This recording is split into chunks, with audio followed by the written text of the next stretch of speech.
All right, so I'm going to go over how to build a guild in Raid Builder and set up the raid tool. So you're going to come to the guild builder and fill out a guild name and description.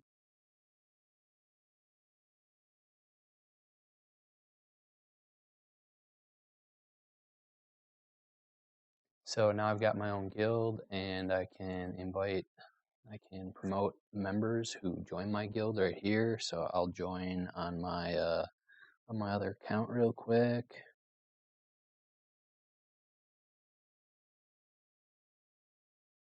So he just applied, there he is. I'm going to promote him to officer real quick.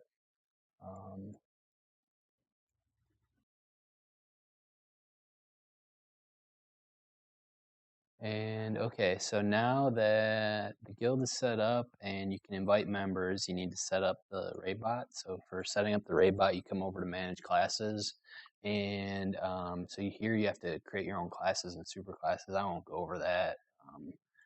There's a really detailed explanation right here, and it's kind of complicated, but basically you set up your own priorities and tell the raid bot how to build. But I've got a preset right here for classic EverQuest, and you can see there's quite a lot of priorities that get involved there.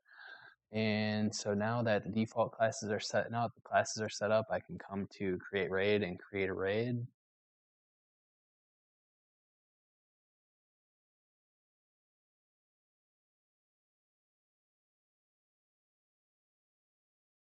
So the fill raid event with 200 test raiders just fills it with a bunch of bots, so you can hone your priorities in and make sure it's building the raids how you want it to.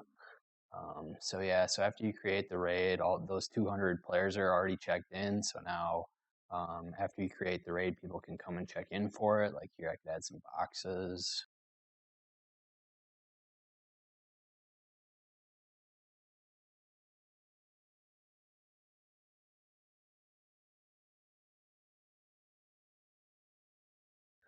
So yeah, they get their own name. They all get associated with the main. And so now I can check in, hit attend. You've successfully been checked in. So now I can build the raid. I'll do 6 players per group. Come over and view the raid.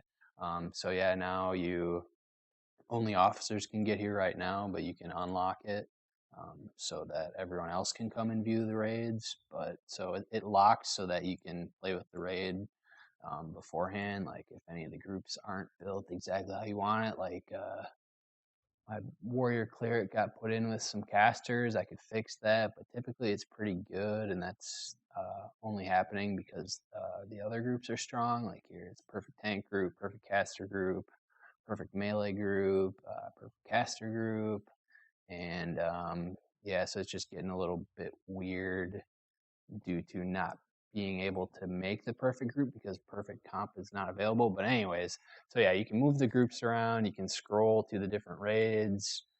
You can take EQ formatted DKP ticks right here to the clipboard right now.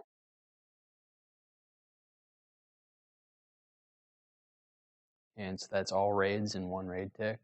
And then if I want to change the size of the raid, so that was a 54-man raid split, I can come over here and hit edit raid event size, update that to 6, and then rebuild the raid with everyone who's checked in. And then here we have 200 players, except they're all in their own group. And you can still do the EQ formatted DKP tick for all groups. So for the raid tick, you can see, so like when I first, actually I didn't do it that way. So you can see when I check in on another account that I made earlier, he shows up in late check-in. So players in late check-ins do not get included in this DKP tick, but if I move him to the bench, he will. If I use auto, he'll get sent to the raid with the fewest players, and which happened to be raid 34. And so yeah, there he is.